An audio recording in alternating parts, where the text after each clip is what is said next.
Welcome to Learn Law Better, where today you are going to learn how to create an outline from a book where you know nothing about the material. When you practice this new skill, you will read and understand books much faster than you do today.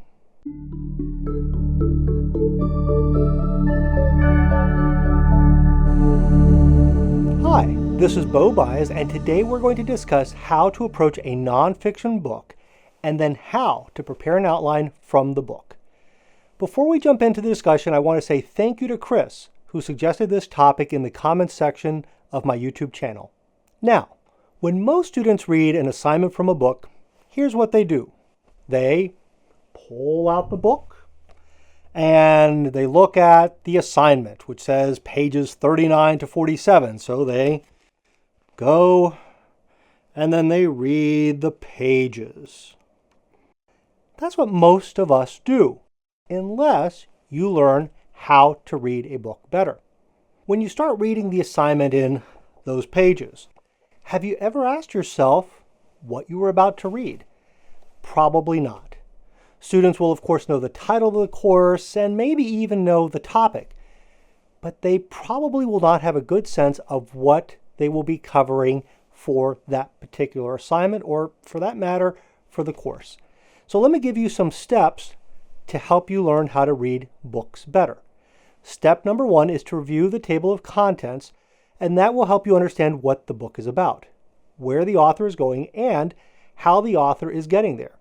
You need to do this so you can start developing your own schema for the course, which will help you categorize and understand the material better.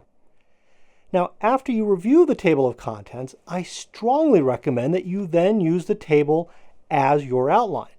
If this is new material for you, then you don't have a starting point. Presumably, the book's author is an expert and has categorized the material in a systematic manner.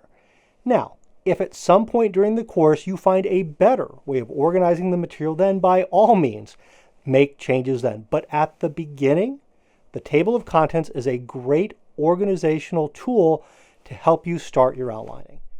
Step number 2 in the process is to look at the index. The index will help provide you with all sorts of great information that will give you a sense of where the author is going. What are the key terms? How much does he cover certain material? All this is very valuable information that will help you learn the law better. Step 3, go to each chapter in the book and see if the author has provided a chapter summary at the beginning or the end of the chapter. Many books have this kind of summary information, so read it so you will have a sense of what the book is about. Step number 4, skim through the book. Read a few paragraphs here and there and get a sense of the author's style and purpose.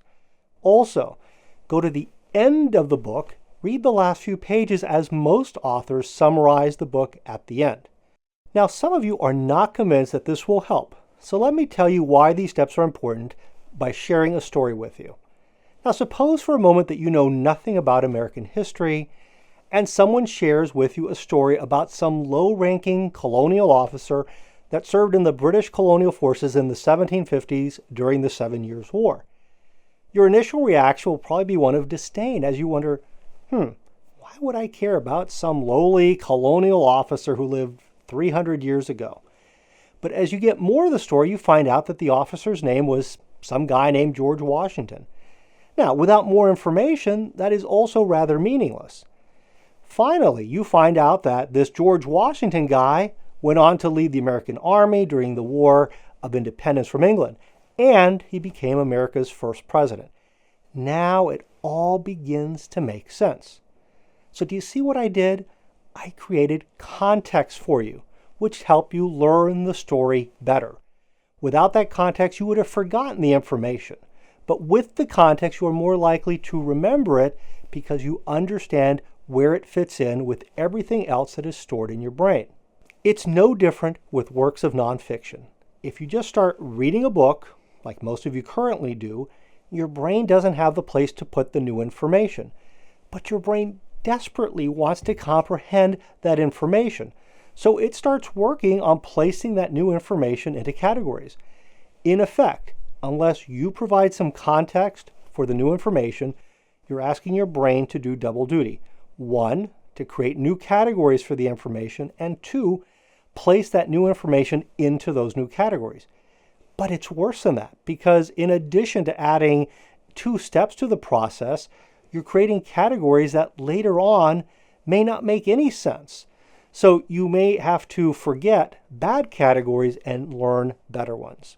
So by following these steps, you will create context for what you are going to learn, which will help you learn the material faster and better than you can do then just by jumping in and reading the assigned pages. If you have any questions or would like me to talk on a topic that interests you, please leave a comment below.